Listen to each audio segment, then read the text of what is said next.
Dans cette capsule, nous allons voir comment utiliser le logiciel Zoom afin que vous puissiez être plus autonome lors de votre événement.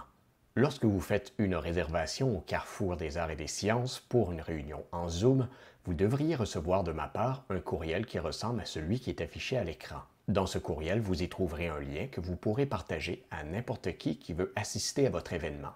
Le lien peut être testé à tout moment, 7 jours sur 7, 24 heures sur 24, par vous et par les participants. Autant pour le jour de l'événement que pour le test, il s'agira de la même procédure, c'est-à-dire cliquez sur le lien tout simplement. Vous pouvez aussi le copier et le coller dans votre navigateur web. Dans ce cas-ci, je vais cliquer sur le lien pour l'ouvrir. Si vous n'avez jamais utilisé Zoom sur votre ordinateur, on vous demandera d'installer une petite application, une seule fois, qui facilitera par la suite toutes vos autres connexions en Zoom. Si vous n'avez pas la petite fenêtre qui apparaît pour vous donner les indications, vous pouvez toujours cliquer ici sur le bouton « Downloader et ouvrir Zoom ». Une fois la petite application installée, vous pourrez cliquer de nouveau sur le lien et la petite fenêtre vous demandera « Voulez-vous ouvrir la conférence dans l'application Zoom ?» auquel vous répondrez « Oui ». Donc, en cliquant sur le lien, ça ouvrira automatiquement l'application Zoom où je devrai accepter de joindre avec l'audio de mon ordinateur pour ensuite être dirigé directement à l'interface de Zoom. Pour l'instant, je suis le seul participant, c'est pourquoi je ne vois personne.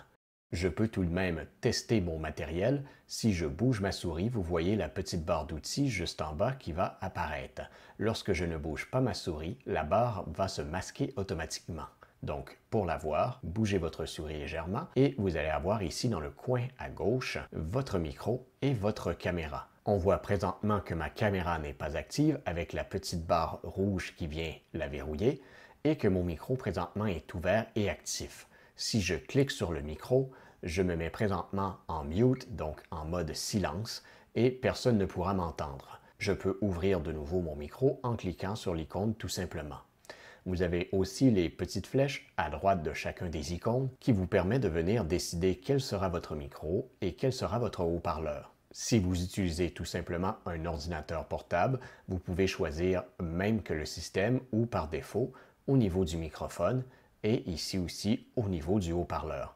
Dans mon cas, j'ai un microphone de branché, donc je vais sélectionner Logitech Brio pour mon microphone et pour les haut-parleurs, je vais sélectionner mes écouteurs. En tout temps, vous pouvez même en profiter pour tester votre haut-parleur et votre microphone en cliquant sur le petit bouton ici et en suivant les instructions de Zoom. C'est le même principe pour la caméra. Si vous appuyez sur la petite flèche à droite, vous pourrez venir ici choisir la caméra qui sera utilisée pour votre conférence Zoom. Encore une fois, si vous êtes simplement sur votre ordinateur portable, vous pouvez choisir la caméra par défaut.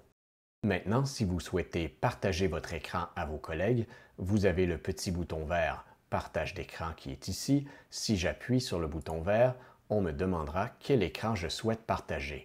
Je peux partager mon écran principal, c'est le premier que vous voyez ici, mais si j'avais différentes applications d'ouvertes comme j'ai présentement, je pourrais choisir de ne partager qu'une seule application en particulier afin que les personnes distantes ne voient pas le reste de mon ordinateur. Dans le doute, je vous suggère de tout simplement partager votre écran principal. Une fois qu'il est sélectionné, vous n'avez qu'à appuyer sur « Partager » ou « Share » que vous voyez ici en bas à droite. Vous avez aussi une zone de clavardage ou de chat qui est juste ici à droite du bouton de partager son écran. Si vous cliquez, ça ouvrira la zone de clavardage à droite complètement et vous pourrez maintenant discuter avec vos collègues. Ça peut être pratique si vous avez des problèmes de microphone à être entendu ou à entendre vos collègues, d'utiliser la zone de clavardage pour pouvoir discuter en temps réel le temps que vous réglez le problème. Une fois que votre réunion est terminée, vous pouvez cliquer sur « Quitter la réunion » juste en bas ici à droite.